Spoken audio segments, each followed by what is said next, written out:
Assalamualaikum dan salam sejahtera. Kami dari Kumpulan 4 ingin membentangkan BMK 3022, Kemahiran Jawi, yang bertajuk Tulisan Jawi di Papan Tanda. Ahli kumpulan kami ialah Haji Daminses, Helen Gan Kian Hui, Rasma Natasha binti Rashid, dan saya, Intan Fazli Natasha binti Muhammad Fauzi. Kami dari kumpulan A, nama pensyarah Dr. Nur Faizah binti Mat Adam. Assalamualaikum dan salam sejahtera. Bersyukur kehadirat ilahi kerana dengan izin dan kurnianya dapat kami menyempurnakan tugasan bagi kursus Kemahiran Jawi BMK 3022 ini. Sepanjang menjalankan tugas ini, kami telah memperoleh pelbagai pengalaman pahit dan manis yang sangat berharga dalam menjayakan tugasan ini. Pengalaman yang kami peroleh sepanjang menjalankan tugasan ini mungkin hanya sekali sahaja seumur hidup kami. Justru itu, kami juga telah memperoleh pelbagai maklumat dan pengetahuan dengan lebih terperinci lagi berkaitan tugasan ini, iaitu tulisan Jawi di papan tanda. Pada kesempatan ini, kami mengucapkan jutaan terima kasih kepada semua pihak yang terlibat sepanjang menjayakan tugasan ini, terutamanya kepada pensyarah kami, iaitu Dr. Nur Faizah binti Mat Adam, kerana beliau telah banyak memberikan tunjuk ajar kepada kami sepanjang menjalankan kajian ini. Tunjuk ajar beliau amat membantu kami dalam usaha menyempurnakan tugasan yang telah diamanahkan ini. Oleh itu, kami juga ingin mengucapkan jutaan terima kasih kepada yang terlibat dalam menjayakan tugasan ini sama ada secara langsung atau tidak langsung. Segala bantuan yang telah anda hulurkan amatlah kami hargai kerana tanpa bantuan dan sokongan anda semua, tugasan ini tidak dapat dilaksanakan dengan baik. Sekian, terima kasih. Assalamualaikum warahmatullahi wabarakatuh. Saya akan membentangkan tentang latar belakang kajian. Kedatangan Islam mengikut sejarah berpunca daripada kedatangan orang Arab dan proses Islamisasi di Tanah Melayu pada suatu ketika dahulu. Menurut catatan sejarah, tulisan Jawi pertama ditemui di Tanah Melayu pada abad ketiga Hijrah. Perkembangan mula berlaku melalui perdagangan orang Arab yang datang berniaga ke Tanah Melayu. Bagi orang Arab, semua suku bangsa di Nusantara berasal daripada Jawah dan penghuninya dipanggil Jawi. Menurut Umar Juhairi Moin 1996, perkataan Jawa atau Jawi berkemungkinan berasal daripada perkataan Jawat Wipa, iaitu nama bagi daerah Asia Tenggara pada zaman purba. Tulisan Jawi digunakan secara meluas di kawasan Kepulauan Melayu dalam pelbagai bidang, antaranya ialah bidang falsafah, perundangan, perdagangan, sastra dan kesenian. Kewujudan huruf-huruf vokal yang menggantikan penggunaan tanda-tanda baris bagi menyesuaikan ejaan dengan bunyi atau sebutan dalam bahasa Melayu, pelbagai huruf Jawi telah ditambah seperti ja, ba, ga, nga dan wa. Definisi konsep. Definisi konsep tulisan Jawi ialah, menurut Kamus Dewan edisi keempat, tulisan Jawi bermaksud tulisan yang ditulis menggunakan huruf Jawi, manakala huruf Jawi pula bermaksud huruf Arab yang digunakan untuk menulis kata-kata dalam bahasa Melayu. Seterusnya, definisi konsep papan tanda.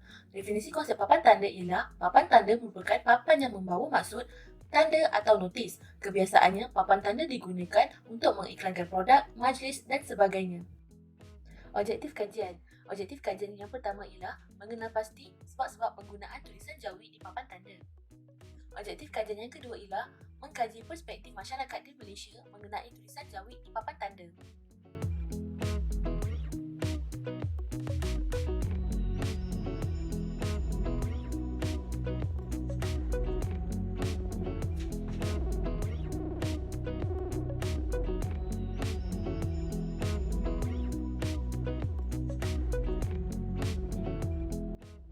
Hasil kajian menunjukkan majoriti responden, seramai 79 responden iaitu 98.75% bersetuju bahawa tulisan Jawi di papan tanda mampu memartabatkan penggunaan tulisan Jawi dalam kalangan masyarakat di Malaysia.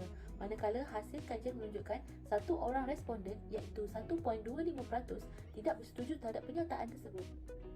Menurut Akhbar Sinan Harian pada 16 November tahun 2020, Muhammad Faizuddin Abdul Rashid menyatakan bahawa dirinya amat bersetuju dengan tindakan kerajaan Pahang menggunakan papan tanda bertulisan Jawi bagi menyemarakkan semula tulisan Jawi berkenaan sebagai budaya hidup masyarakat Islam pada amnya. Dengan cara ini, tulisan Jawi dapat diperkenalkan semula kepada seluruh masyarakat di Malaysia.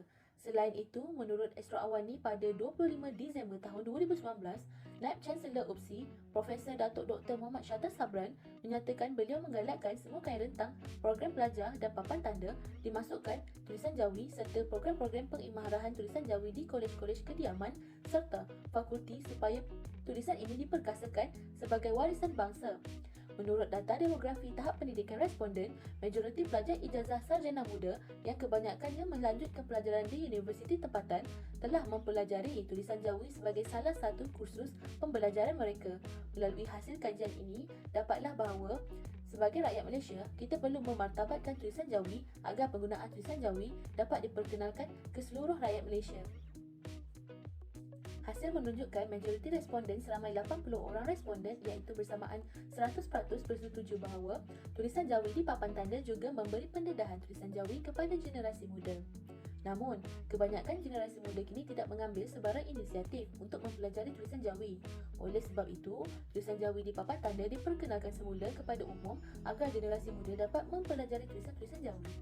Contohnya, walaupun teknologi pada zaman sekarang lebih meluas kepada penggunaan seperti penggunaan Google Maps dan Waze, namun papan tanda tetap menjadi salah satu bantuan kepada kenderaan di jalan raya. Oleh itu, jelaslah pendedahan tulisan Jawi melalui papan tanda mampu meningkatkan kesedaran mengenai kebaikan mempelajari tulisan Jawi kepada generasi muda. Seterusnya, keberkesanan papan tanda dalam menarik minat masyarakat yang berlainan kaum agar lebih mengenali dan mempelajari tulisan Jawi telah dipersetujui oleh semua responden iaitu seramai 80 orang bersamaan dengan 100%. Persetujuan ini boleh dibuktikan melalui data demografi anutan agama. Hal ini dikatakan demikian kerana perbezaan agama juga amat berminat untuk mempelajari tulisan Jawi. Pembelajaran tulisan Jawi bukan sahaja untuk penganut agama Islam tetapi juga untuk penganut agama yang lain. Hasil dapatan kajian ini menunjukkan tulisan Jawi sememangnya memberi impak positif kepada masyarakat di Malaysia. Hasil kajian yang terakhir menunjukkan seramai 79 orang bersamaan 98.75% responden bersetuju bahawa tulisan Jawi di papan tanda dapat memperlihatkan keunikan tulisan Jawi kepada masyarakat di Malaysia. Manakala hasil kajian menunjukkan satu orang responden bersamaan 1.25% responden tidak bersetuju terhadap pernyataan tersebut. Tulisan Jawi merupakan tulisan yang berbeza dengan huruf Rumi. Bentuk tulisan Jawi yang diperkenal sejak zaman dahulu mempunyai keunikan yang tersendiri. Sekiranya seseorang mempelajari ilmu tulisan Jawi dengan lebih mendalam, tulisan Jawi boleh juga ditulis dalam bentuk kaligrafi atau dipanggil sebagai tulisan had seperti had Hufi, had Sulus, had Nasakh, had Farisi, had Rik'ah, had Diwani Jali dan had Raihani. Sehubungan dengan itu, kursus kemahiran Jawi diperkenalkan di universiti-universiti tempatan merupakan langkah yang terbaik untuk memastikan semua bangsa dapat menguasai kemahiran membaca, memahami dan menulis tulisan Jawi. Menurut data demografi, jelaslah bahawa keunikan yang dipertontonkan di papan tanda dapat menunjukkan keunikan tulisan Jawi tersebut.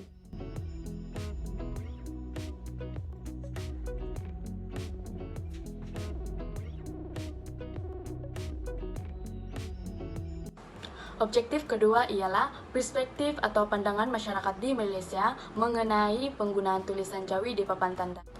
Dalam menjalankan objektif ini, pengkaji telah menyediakan beberapa soalan, iaitu soalan pertama ialah, pernahkah anda melihat tulisan Jawi di papan tanda? Jumlah responden yang melihat penggunaan tulisan Jawi pada papan tanda menunjukkan peratusan yang agak tinggi, iaitu sebanyak 91.25% atau bersamaan dengan 73 orang. Tulisan Jawi digunakan bagi menulis papan tanda jabatan, nama-nama syarikat perniagaan, nama jalan serta kereta-kereta perniagaan. Inisiatif ini telah mula dilaksanakan sejak tahun 1960-an oleh Dewan Bahasa dan Pustaka atas arahan Pengarah Dewan Bahasa dan Pustaka pada ketika itu. Soalan yang kedua ialah, adakah anda mempunyai pengetahuan membaca dan menulis tulisan Jawi? Kajian menunjukkan bahawa majoriti responden mempunyai kemahiran membaca dan menulis Jawi pada papan tanda di kawasan tempat tinggal mereka, iaitu seramai 76 orang bersamaan 95%. Perkara ini selaras dengan persoalan perspektif yang pertama, iaitu majoriti responden adalah kaum Melayu dan beragama Islam. Keadaan ini berlaku di Brunei, iaitu kedatangan Jawi ke Brunei secara tidak langsung telah mengurangkan buta huruf dalam kalangan penduduk Brunei pada ketika itu.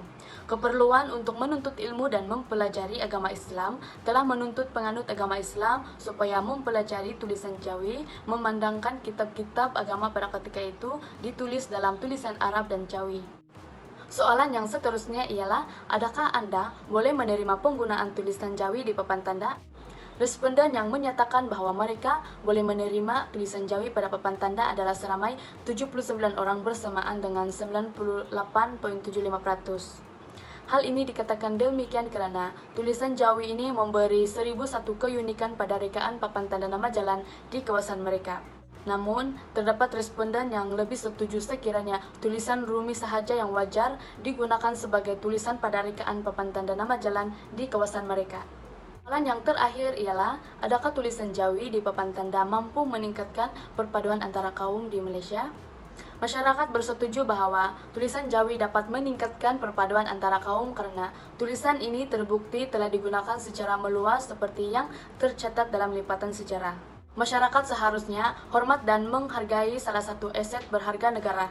Ini menunjukkan objektif dalam memberi kesadaran penggunaan tulisan Jawi pada papan tanda nama jalan sebagai salah satu langkah mengembalikan kegemilangan tulisan Jawi ini pada salah satu medium infrastruktur awam harus diberi pujian. Terima kasih Saudari Gina. Seterusnya, saya Helen dan Jenwin akan meneruskan pembentangan ini. Kesimpulan, berdasarkan lipatan kajian yang diperoleh, pengkaji dapat membuat kesimpulan bahawa penggunaan tulisan Jawi di papan tanda bukan sahaja memberi pendarahan kepada generasi muda, malahan seluruh masyarakat di Malaysia, terutamanya kaum Melayu, Cina dan India. Penggunaan tulisan Jawi di papan tanda bukan sahaja dapat menarik minat generasi muda untuk belajar tulisan Jawi, malahan juga dapat mengeratkan hubungan silaturahim antara kaum. Perkara ini dapat mengelakkan berlakunya rusukan kaum seperti peristiwa 13 Mei 1969. Walau bagaimanapun, tulisan Jawi yang sudah berkembang sejak dahulu harus dikekalkan dan diperkembang oleh generasi kini. Tulisan Jawi boleh dipelajari secara formal iaitu di sekolah dan secara tidak formal iaitu di rumah. Tindakan ini dapat memastikan tulisan Jawi dapat diwarisi kepada generasi yang akan datang kerana tak dapur dah hujan, tak dekam belut panas. Oleh itu, masyarakat seharusnya mendalami dan mempelajari tulisan ini supaya tulisan Jawi dapat dikenali oleh semua masyarakat di Malaysia. Bagi memastikan tulisan Jawi pada rekaan papan tanda ini kekal relevan, setiap majlis daerah perlu memikirkan kaedah dan feature yang terbaik untuk tulisan Jawi ini supaya ia mampu menempuhi arus kemodenan. Arus globalisasi tidak seharusnya menjadi penghalang kepada tulisan Jawi untuk kekal diguna pakai sekiranya pihak yang berkaitan menampilkan tulisan ini secara kreatif dan boleh diterima ramai seperti warna serta saiz yang mudah dibaca. Rujukan. Pengguna telah menggunakan rujukan daripada buku, jurnal serta laman sesawang. Lampiran. Berikut merupakan lampiran hasil kajian sendiri daripada kumpulan kami dan juga gambar-gambar yang telah ditangkap oleh kumpulan kami bagi menyelesaikan tugasan ini. Sekian, terima kasih.